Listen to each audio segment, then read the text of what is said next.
The WNBA season is heating up, and as we head into the second half, there's plenty to talk about, from Napheesa Collier's MVP push to the teams like the Lynx and the Liberty battling for supremacy in the league, and of course, Caitlin Clark trying to guide the Fever into playoff contention.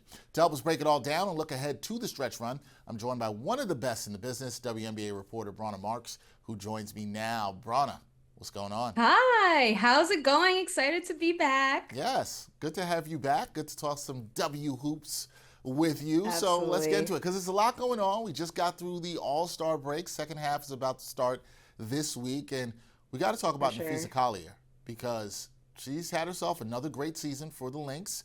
All-Star game Absolutely. MVP. When you look at the MVP race in the league, the WNBA MVP race, is it hers to lose, and is there anybody who could challenge her for MVP right now? I mean, the way she was having so much fun just playing the All-Star game, I do think at this point it is hers to lose. Her and Asia are obviously just a little bit neck and neck. Fee is leading in points per game, but Asia's right under her. It's about 23 and 22, and we still have the rest of the season to go. But Fee is shooting her career best right now, 52% from the field. And the Aces are still struggling, so that you have to take that team dynamic into account as well. But Fee is number one. It seems like a lot of people in the industry are really pushing her for the number one option for MVP. But then you have Brianna Stewart, who are also still in the conversation, obviously. New York having a great season and may go back to back. And then you have somebody like Paige, who's definitely more for Rookie of the Year. But, if Dallas had a better infrastructure for her to join, I could have seen her pulling a Candace and going two for two. Yeah, no, that'd have been great. We haven't seen anybody do that since Candace Parker win the Rookie of Yeah. the Year and win WNBA MVP in the same season. Shows you how special Candace Parker was. All right, so if you think it's Fee's award to lose, but there's been some surprises on the court this season in the W. But which is one team that you believe is a team to watch, that fans should keep an eye on following the All-Star break? Who's that team for you that fans really should be watching here in the second half? Yeah, number three overall in the W sitting right now, the Phoenix Mercury. I think people kind of saw them creeping up the chart and weren't really sure how long they were going to stay up there. But with the addition of DeWanna Bonner, basically going back her stomping grounds, she won a championship there in Phoenix 2009, 2014. And then obviously she's back with her boo, Alyssa Thomas. So you have that chemistry on court. And even before DeWanna was there, you had Alyssa Thomas and Satu Sabali really being leaders and establishing themselves in Phoenix, which is so ironic to see when you see people like Brittany Griner and Diana Taurasi depart from the franchise, and they were still trying to figure things out, but they were still obviously very much in the conversation. But now that they have even a more younger core unit, and again bringing DeWanna Bonner back, the Mercury are the team to watch. They have a second half of the season. They had a 3-game winning streak right before the All-Star break. They've also had a 6-game winning streak earlier this year. They have to play all these teams, most of these hard-fought teams again with their new lineup, with their additions. But I think it's really, they're gonna be a fight against the Lynx and the Liberty as far as the top fought teams for sure. Yeah, they're only half a game behind the Liberty right now. You're right. They've had a lot of pieces in and out. They've dealt with some injuries. They've surrounded Alyssa Hmm. Thomas with a bunch of shooters. So they're looking good. Satu Sabali, AT. Now you have, uh, a lot of more people into the mix. They could be really, they could be Yeah, really good. That team could be really good. Let's go back to the Lynx here, right? Because for they're sure. atop the standings. They have a 3.5 game lead over the defending champion Liberty, 4 games up on the Mercury. Who can challenge Minnesota for the title? Is it New York? Is it Phoenix? Who are you looking at the challengers for Minnesota? Can you see all three of these teams winning the title?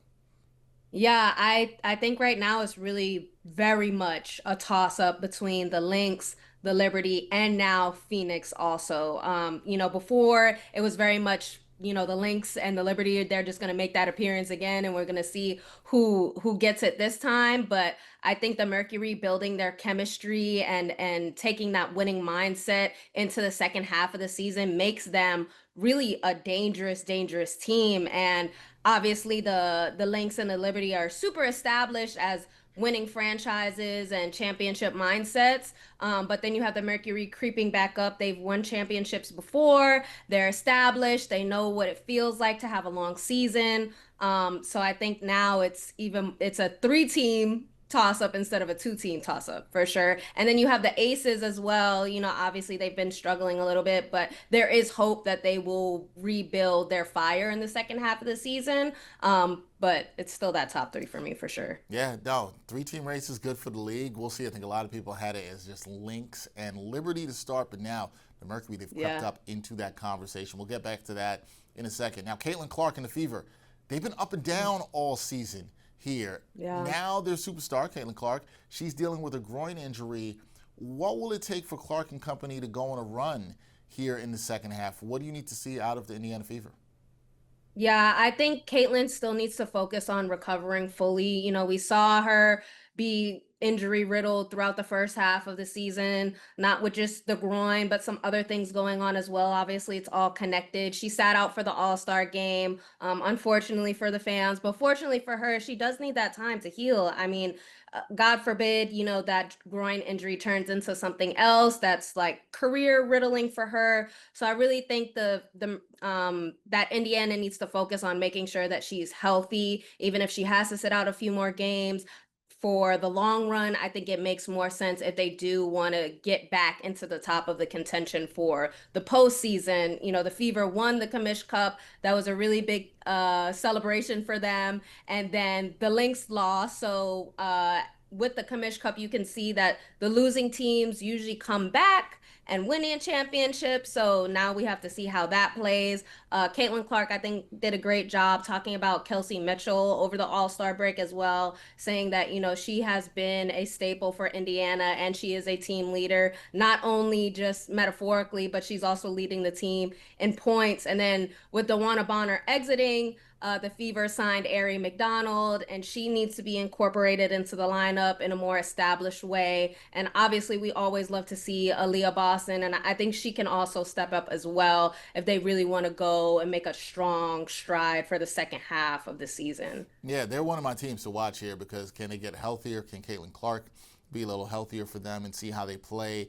Stephanie White in her first year there in Indiana as head coach. She's done a good job keeping things afloat, right? They're right around 500, but we'll see if they can make that push here in the second half. Last thing for me, Brauna, which team do you see continuing their strong play through the stretch of the season and eventually winning it all? I'm basically asking you to make your W pick here. Who's the team that you see holding up? Yeah, it's a lot of pressure, but who do you see as the team that's going to be holding up the trophy when it's all said and done? When we last talked, I said I was biased. I said it was the Liberty, and I'm still gonna stand by that. I was really excited to see how they had that sweep in the skills challenge during All-Star weekend. Natasha Cloud winning out, and then in the regular skills challenge, and then Sabrina winning out in the three-point contest. Another win for her in that category. So I think they're stacked.